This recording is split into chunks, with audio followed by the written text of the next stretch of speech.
인간이 합리적인 이성으로 받아들이기 어려운 일, 또 될 수 없다고 하는 일들이 종종 일어나는데 이런 것들을 기적이라고 합니다. 기적.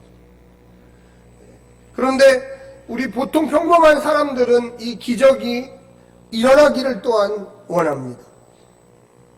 그래서 오늘날도 하나님의 은혜로 종종은 이 기적들이 일어납니다. 기적은 항상 초자연적이다, 있을 수 없는데 일어났다, 이런 이야기들을 합니다. 교회 안에서는 하나님의 일하심을 이야기합니다. 그래서 기적이 일어났다고 우리는 간증과 고백을 하고 있습니다. 기적에 대하여 어떤 설명을 하려는데 그 단어나 설명을 적당한 것이 참 교회 안에서조차도 찾기가 어렵습니다. 그래서 그저 하나님의 은혜다, 그 놀라운 일이 내게 임했다고 간증으로 고백을 하는 것입니다. 성도들은 거룩한 주님의 오심을 기대하는 계절, 이 성탄의 계절, 특별히 오늘 매우 추운 한파의 계절, 그리고 전 세계에 걸쳐서 코로나19 전염병 상황으로 마음이 꽁꽁 얼어붙어 있는 이 계절, 한쪽에서는 코로나19 상황에 백신이 개발되었다, 치료제가 개발되었다 하면서 좋은 소식들이 나름대로는 선포되고 있지만 아직도 그 시간은 많이 필요하다고 반대편에서는 이야기하고 있습니다. 그리고 대부분의 사람들은 아직 그 치료제가 도달하기에는 어려운 경제적 상황에 있습니다. 그 사이에 죽어가는 사람들은 계속 증가할 것입니다. 그래서 더욱 이 계절에 하나님의 놀라운 은혜, 놀라운 드러내심, 놀라운 기적이 우리에게 필요합니다. 이 추운 겨울 코로나19는 더욱 기승을 부린다고 합니다. 우리 한국 사회에서도 하루에 1000명 이상씩 며칠을 계속 지금 증가하고 있기 때문에 수도권과 경기 지역에는 3단계로 지금 상향 조정해야 한다는 이야기도 지금 계속 들리고 있습니다. 오늘 본문에 나오는 누가복음 1장에서는 불가능한 임신 2가지를 이야기하고 있습니다. 오늘날에도 젊은 신혼부부들 또 여러 가정들에게 불임의 소식들은 고난의 소식이요, 아픔의 소식이요, 하나님께 기적이 좀 우리 가정에 임하게 해달라고 하는 그런 간절한 기도의 제목들입니다. 첫 번째 이야기는 나이가 많아서 수태할 수 없는 여인 침례 요한의 어머니 엘리사벳의 임신 이야기입니다. 두 번째는 나이는 많지 않지만 아직 인간의 이성으로는 납득할 수 없는 남자를 전혀 가까이 하지 않은 처녀 마리아의 임신 이야기를 이야기하고 있습니다. 우리는 보통 이거를 수태고지라고 해서 하나님의 사자가, 천사가 너가 임신할 것이다, 이렇게 이야기하는 것으로 받아들이고 있습니다. 불가능한 것을 가능케 하시는 분이 하나님이시죠. 우리 인간의 힘으로는 도저히 어떤 납득되는 설명을 할 수 없는 것 또한 사실입니다. 그러나 그냥 하나님이 야 네가 임신할 거야 이것이 아니라 그 아기는 특별한 아기다 라는 것을 이야기하고 싶었습니다. 엘리사벳의 이 역시 침례 요한이라고 해서 지난주에 제가 설명을 드렸지만 메시아의 오심을 준비하는 아기였습니다.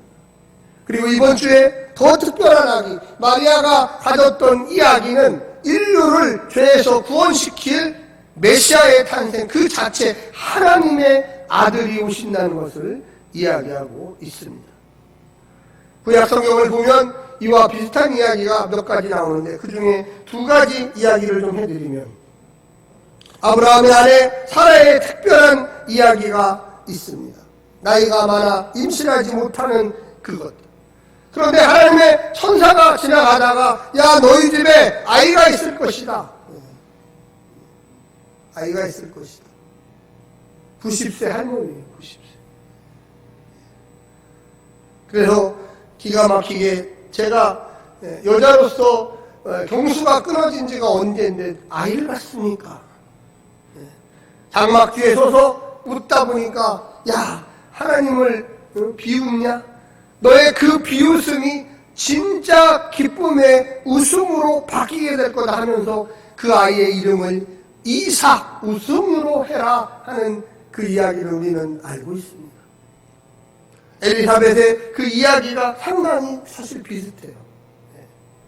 또한 우리는 더 놀라운 이야기, 사사기 17장, 사사기 13장에 보면 삼손의 아버지 마누아의 아내, 그러니까 삼손의 어머니에게 사자가 나타나서 너가 임신할 거다. 근데 그 삼손의 어머니도 아이를 못 갖는 상황이 있었어요. 그런데 특별한 비전을 주기 위해서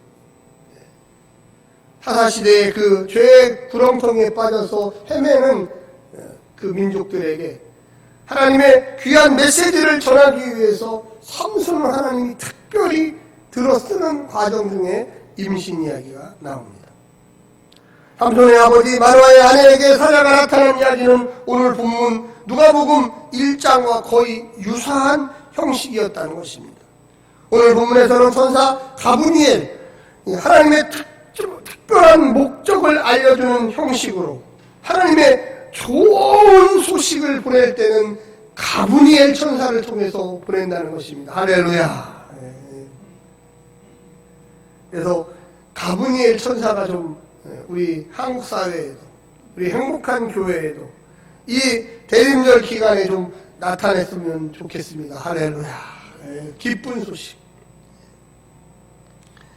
오늘 본문을 보게 되면 우리 삶 속에 이렇게 어렵고 힘들고 낭망적일 때, 아무런 희망이 없다고 할 때 하나님은 특별한 메시지를 주십니다.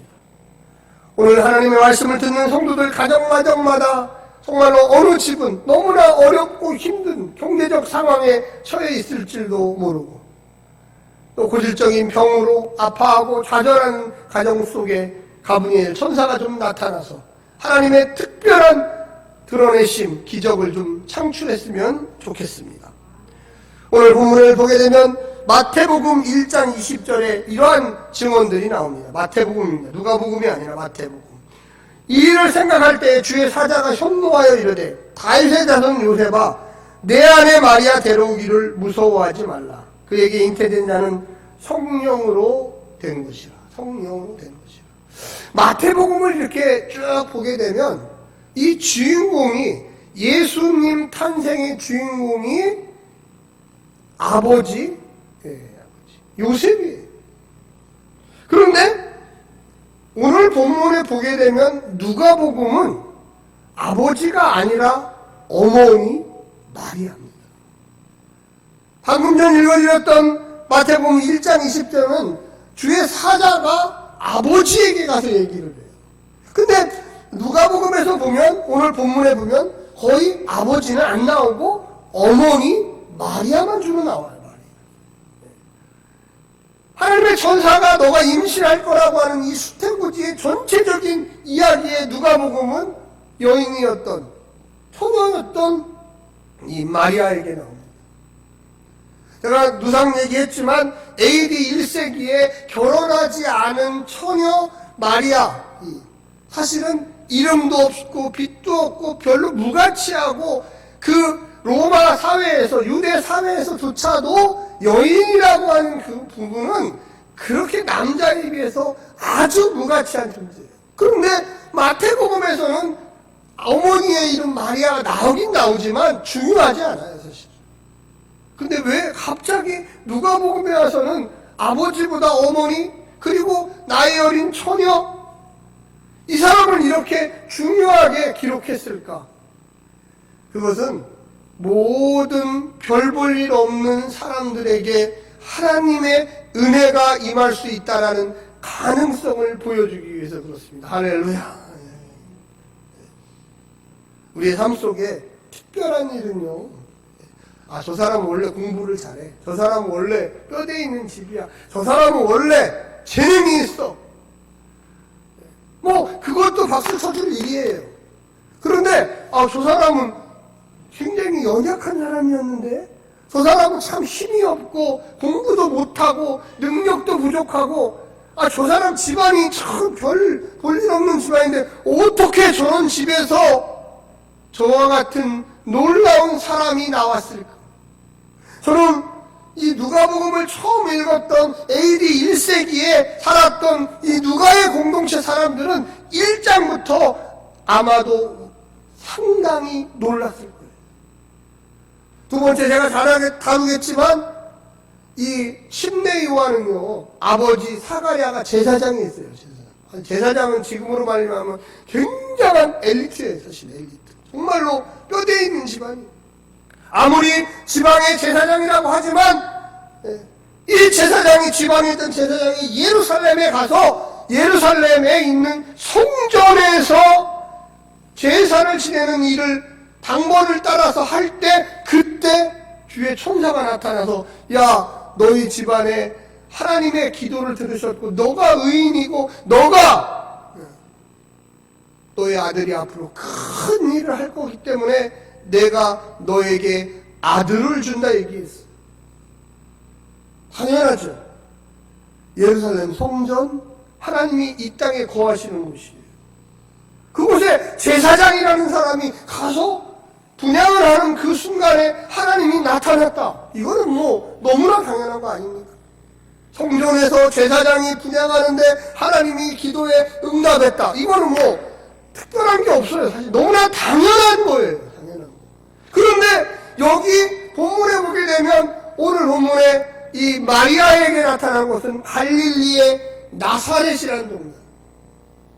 이 누가복음을 기록했던 이 저자는 심내 요한의 탄생은 너무나 어찌게 보면 제사장 뼈대 있는 집안의 아들로서 그렇게 될 수밖에 없다. 이런 가정법에서 출발한 거예요. 그런데 마리아, 이 갈릴리라고 하는 지역은 지금으로 얘기하는 저기 삼척이나 뭐 저기 동해나 아주 변두리 중에 변두리.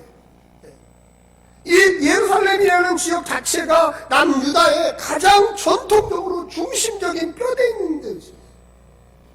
그곳에는 사회적인 사람, 정치적인 사람, 리더들, 각 부족들의 똘똘한 사람들은 다 예루살렘에 모여 살고 그 중에 핵심이 예루살렘 성전이에요. 그런데 갈릴리는 어떤 지역이냐? 그 당시에 여러 어떻게 보면 좀 심한 말로 하면 잡족들이 모여 사는 동네. 유대인들도 살았지만 거기에는 이방인들도 많이 살았어요. 각종 불황아들, 좀 가난하고 폭력적이고 좀 혁명과 기질이 있는 사람들, 뭔가 숨어 살 수밖에 없는 사람, 이런 사람들이 갈릴리에 살았어요. 나사렛이라는 동네도 크게 다르지 않아요. 그렇게 유명한 동네가 아니에요. 뭐 서울의 한복판, 명동, 뭐 어디 이런 게 아니고 저기 어떤 이런 삼척이나 동해에 정말로 무명, 이름 없는 곳 중에 한 곳, 그곳에 있는 여인. 이거는 비교할 수가 없어요. 제사장하고 어떻게 한 무명의 여인을 비교합니까? 예루살렘과 저 보이지 않는 갈릴리라는 동네를 비교합니다. 그곳의 성전과 어느 개인집에 그것을 비교합니다. 이거는 있을 수도 없는 일이에요. 그런데 그곳에 천사가 나타났다는 것은 정말로 기적 중에 기적 중에 기적이에요. 할렐루야. 우리의 삶 속에 천사가 처음에 나타나서 평안하라, 깜짝 놀라지 않습니까? 저는 이 누가복음을 이렇게 좀 읽다 보면 놀람. 저는 하나님 만나면요 놀라게 됩니다. 아멘. 놀라게 돼요. 우리가 기대심리라는 게 있잖아요. 기대심리가 어디에 나타나냐면 뭔가 될 사람한테 자꾸만 기대를 해요. 저 사람 잘해. 훌륭할 거야. 앞으로 될 거야. 근데 기대심리가 아예 없는 사람이 있어요. 제가 뭐 되긴 뭘 되겠냐. 뭐 얼굴이 이뻐, 뭐 공부를 잘해, 뭐 가문이 좋아. 하나도 될 것 같은 그런 기분이 들지 않는. 제가 목회를 하면서 제가 늘 이 고민하는 게, 저도 사람인지라 자꾸만 제 눈에 이렇게 맞춰요. 근데 하나님께 기도하면서, 야, 너는 목사로서 태어난 게 아니다. 너의 한번 과거를 한번 좀 생각해봐. 니네 집이 목사 될 집안이냐? 네가 우리의 삶을 되돌아보면, 아, 하나님이 나를 은혜로 여기까지 인도하셨구나. 할렐루야. 여러분 한번 정말로 마음을 확 열고 생각해 보세요. 사가랴 제사장의 기도가 더 뜨거웠겠어요. 저 갈릴리의 한 여인, 처녀, 이름 없는 여인이 더 간절했겠어요. 하나님은요, 우리 인간의 직분을 보지 않아요. 우리는 보죠. 우리 인간, 아, 저 사람은 어느 좋은 대학교 나왔대. 어느 좋은 직장에 다닌대. 며느리를 고를 때, 사위를 고를 때, 아유, 얼굴이 번듯해. 키도 커. 차를, 무슨 차를 타고 왔더라고. 우리의 마음의 심령에 그런 게 가득해요. 근데 정말로 저 사람이 좋은 마음을 가진 사람일까? 여러분, 우리 같이 한번 읽어볼까요? 거기에 보면 이렇게 나와요. 35절입니다. 35절. 자, 한번 큰 소리로 같이 시작. 천사가 대답하여 이르되 성령이 내게 임하시고 지극히 높으신 이의 능력이 너를 덮으시리니 이러함으로 나실 바 거룩한 이는 하나님의 아들이라 일컬을지라. 여러분, 이 말 한마디가 정말로 엄청난 말이에요. 사실 엄청난 말. 그 바로 앞절에 보면, 저는 마리아, 34절에 보면 남자를 알지 못하다니 어찌 이런 일이 있습니까?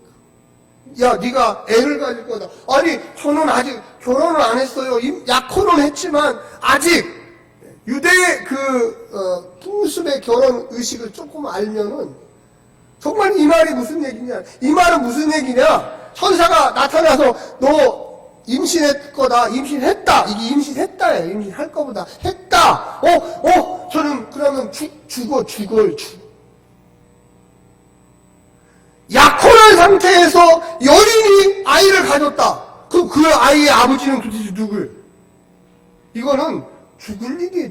너 죽을 일이야. 이런 얘기예요. 너 죽을지도 몰라. 여러분, 만약에 어떤 사람이 찾아와서 좋은 일이라고 하면서, 야, 너 참 잘 됐어. 네 계좌에 돈이 100억이 입금됐대. 그래요? 근데 그 돈은 어디서 왔죠? 어떤 조폭이 좀 넣어줬대.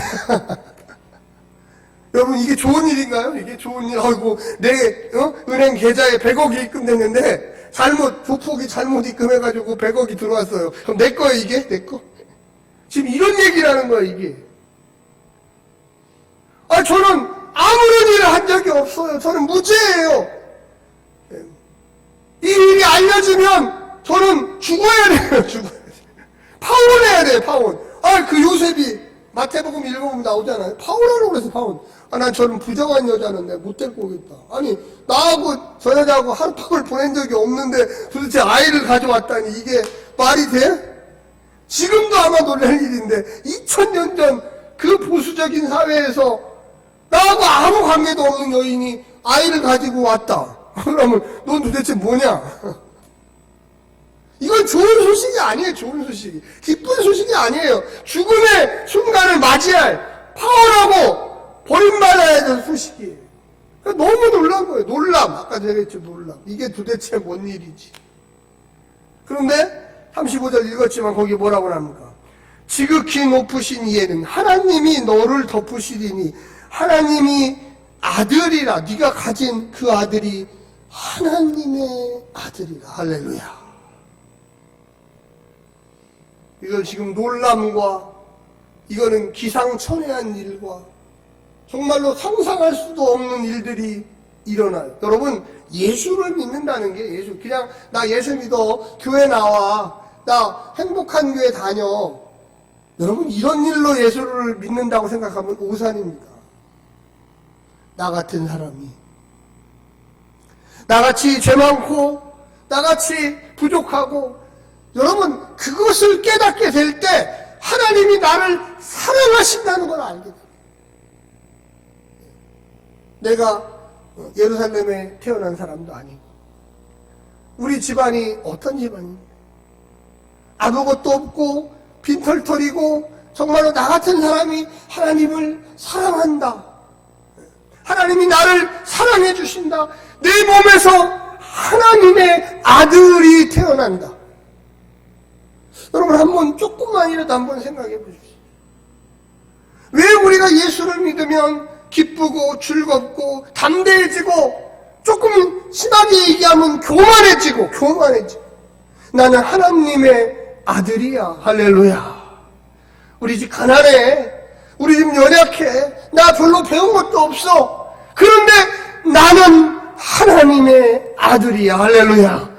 사람들이 나를 손가락질하고, 아이고 당신이 뭘 그렇게 잘났어, 그렇게 뭐 잘나서 그렇게 살아. 그래 맞아, 나 가난해, 나 별거 없어. 그런데 하나님의 아들이 나를 위해서 십자가에서 죽어서 나도 하나님의 딸이 됐고 하나님의 자녀가 됐고, 할렐루야. 그것을 깨닫는 순간 여러분 눈물이 안 날까요? 안 기쁠까요? 저는 예수를 믿으며 늘 하나님을 고민하고 하나님께 기도하고, 저는 제가 목회를 이렇게 하면서 늘 고민하는 게 그거예요. 그래 나는 별거 없어. 그런데 내가 하나님의 은혜를 입어서 여기까지 왔어. 이 누가복음 1장 35절에 야 천사가 너는 그래 남자를 가까이 하지 않은 여인이다, 처녀다. 그런데 여기 보면 하나님이 함께한다, 성령님이 함께한다. 너의 임신은 하나님이 시켜준 거다. 여러분 이 금방 읽었던 이 1장 35절을 잘 읽어보면 정말로 놀라운 얘기가 나오는 거예요. 너가 가진 그 아이가 보통 아이인 줄 아냐? 이 인류를 구원할 하나님의 아들이다. 유대민족만 구원하는 줄 아냐? 아니다. 전 인류를 다 구원한. 여러분 이런 특권이 어디 있어요? 목숨 한번 걸어볼만 하지 않습니까? 예수님을 제대로 알면은요, 예수 믿는다는 걸 제대로 알면 내 인생 한번 걸어보고 싶어요. 할렐루야. 저는 그랬어요. 참 진짜 이게 내 인생 한번 걸어볼만 한 일이구나. 이 마리아가 놀라니까 이 천사가 그 아이의 비밀을 알려준 거예요. 여러분 우리가 한번 거기 보면 33절을 한번 제가 읽겠습니다. 영원히 야곱의 집을 왕으로 다스릴 것이며 그 나라가 무궁하리라. 여기 보면 야곱의 집이라는 말이 나옵니다. 야곱의 집.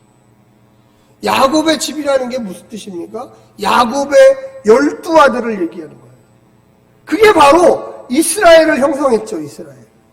근데 그 야곱의 집을 다스릴 거다. 다스릴 거다. 네가 갖고 있는 그 아이가 야곱의 집을 다스린다는 게 왕이 된다는 거예요. 왕이.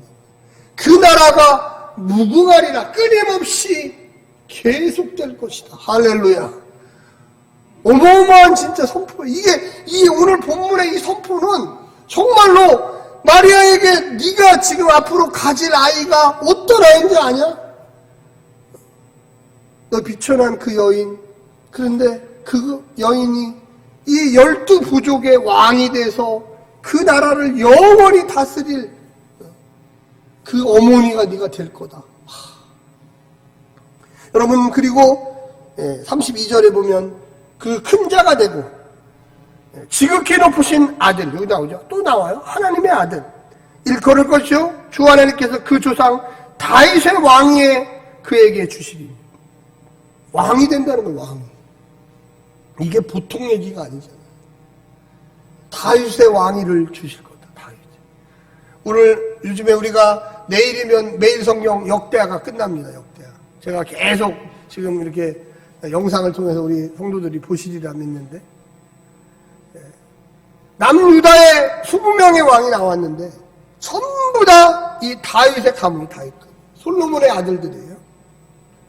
근데 지금 400년을 건너뛰어가지고 이 요셉 그리고 그 아들 예수에게 다시금 영원한 왕, 제가 왜 35절부터 역순으로 읽었냐면 이 세계를 구원할 메시아로서의 왕, 단지 12부족의 왕이 아니고 전 인류를 구원할 왕을 주시겠다는 거예요. 그 아이를 가지겠다. 얼마나 대단한 일입니까? 마태복음에 보게 되면 31절에 보면 보라 내가 잉태의 아들을 낳으리니 그 이름을 예수라라. 그 백성들을 죄에서 구원할 자, 예수라는 뜻이 구원자라는 뜻이 구원자. 너의 아들은 그냥 아들이 아니다. 인간으로부터 온 게 아니라 그 임신의 기원은 하나님이 너에게 임하셔서 하늘로부터 온 것이다. 우리가 대림절 기간 동안 우리가 한번 생각해 봅니다. 도대체 우리가 이 땅에 살면서 정말로 내가 예수 그리스도를 기다리고 있고 그분이 나를 구원했고 그분 때문에 내가 여기에 존재하며 살아간다면 우리가 이 땅에 있을 때 어떤 삶의 자세가 필요할까요? 그럼에도 이 마리아가 믿지를 못하니까 너의 알고 있는 친척이에요. 이 엘리사벳이. 친척이 할머니가 지금 벌써 6개월째 가지고 있다. 그도 역시 하나님의 능력으로 임신했다. 너무 걱정하지 말아라. 너가 죽음에 이르는 것, 너가 혹시라도 파혼을 당할 것, 아니 내가 모든 것을 책임져 주는데 왜 걱정하느냐? 여러분 이 37절 말씀에 줄을 좀 한번 쳐놓으세요. 대저 하나님의 모든 말씀은 능하지 못하심이 없느니라. 이게 바로 기적입니다. 이게 바로 놀라운 능력이에요. 믿음은요 어디서 생깁니까? 이 말씀을 받아들일 때 생겨요. 하나님이 계획하시고 준비하시고 이끄시고 이 마리아가 뭐 하나님의 아들을 내가 임신하겠습니까? 했습니까? 아니죠. 근데 열망은 있었을 거예요. 누구든지 아이를 가지면 이 아이가 앞으로 태어나서 위대한 일을 하게끔 뭔가 우리 가문의 뼈대에 있는 아이가 되게끔 다 기도하죠. 그게 임산부들의 공통된 이야기죠. 이 아이가 멋진 아이로 커서 정말로 세계에 내놔도 부끄럽지 않은 아이가 됐으면 하는 그런 마음이 있습니다. 신앙은 이 천사가 대저 하나님의 모든 말씀은 능하지 못하심이 없다. 능하지 못하심이 없다. 저는 우리 오늘 말씀을 듣는 우리 성도님들에게 이 이야기를 해주고 싶어요. 이 코로나19 어두운 상황, 또 올해 경제적으로 많이 어렵고 또 힘들고 좌절되고 주님, 그런데 그 말씀이 나의 삶을 변화시켜달라고 하는 믿음을 좀 가졌으면 좋겠습니다. 오늘 하나님 말씀의 제목이 말씀대로 이루어지기입니다. 38절에 보니까 마리아가 이르되 주의 여종이니, 여기 이제 여종 앞에 주님이 붙었어요. 주님의 여종이오니 그 말씀대로 내게 이루어지리이다. 이루어지리이다. 여러분 예수를 믿고 예수님을 따라가고 이 대림절 기간에 아기 예수의 탄생을 기다리는 이유는 뭘까요? 만약에 그분과 나하고 아무런 관련이 없다. 그냥 예수님 태어나셨대. 이런 식의 신앙은 아무런 가능성이 없어요. 말씀대로 이루어질 일이 없죠. 왜? 나하고 아무런 관계가 없는데 무슨 이루어집니까? 소망도 없고 용기도 없어요. 이 놀람에서 시작된 갑자기 천사가 나타나서 야 너가 가진 그 아이는 하나님이 주신 아이다. 두려워하지 말아라. 평안할지어다. 그 아이는 누구냐? 이름을 예수다. 예수 이름도 알려줘요. 그리고 그 아이가 할 일도 알려줘요. 12지파의 왕이 될 거다. 그는 큰 자다. 하나님의 아들이다. 너가 지금까지 기다리던 메시아다. 메시아. 아무리 좋은 일이라도 생명을 걸고 하기는 참 힘들어요. 그랬더니 야, 네가 알고 있는 할머니 알지? 그 할머니 엘리사베트 벌써 6개월이 됐다, 아이 가진지. 용기를 가져라. 두려워하지 말아라. 여러분, 우리가 예수를 믿고 따라간다는 그 자체는 하나님과 나와의 그 관계성, 언제 하나님이 나에게 나타나서 미션, 소망, 그리고 해야 할 일들을 주실지 몰라요. 우리는 만약에 그런 기쁨이 없다든지, 그런 기다림이 없다든지, 그런 놀람이 없다든지, 그럼 도대체 예수님을 왜 믿는 거예요? 여러분들 기도하면서 하나님 말씀을 보면서 이런 말씀도 있었네. 이런 것이 내게 어떤 비전과 꿈들과 기대. 이 대림이라고 하는 주님의 오심을 기다리는 주간입니다. 이번 이제 며칠 남지 않았죠, 성탄절이. 그래서 즐거운 거예요. 그래서 여기 보시면 빛이 번쩍번쩍 거리는 거예요. 여기 보시면 빨간 이 금태를 두른 이 꽃. 정렬이에요, 정렬. 하나님, 내가 소망을 갖고 있습니다. 내가 주님과 함께 동행하기를 원합니다. 여기 이 마리아 비천한 여인, 그러나 그 말씀대로 이루어지기를 소망하는, 하나님이 원하시면 그 길은 계속 가게 되어 있습니다. 우리 인간의 뜻과 상관이 없어요. 근데 그 말씀이 나의 삶에 이루어지게 하시고, 그 아이가 하나님의 아들이 되게 하시고, 그 아이를 통하여 인류를 구원하게 하여 주시옵소서. 오늘 이 자리에 참석한 영혼, 이 영상을 보시고 있는 모든 영혼들에게 하나님 나하고 관계를 가져주시고 성령님으로 나를 인도해 주시고 나를 통하여 이루실 그 일들을 이 말씀대로 내 삶의 기쁨으로 이루어지게 해달라고 기도하시기를 간절히 부탁드립니다. 기도하겠습니다.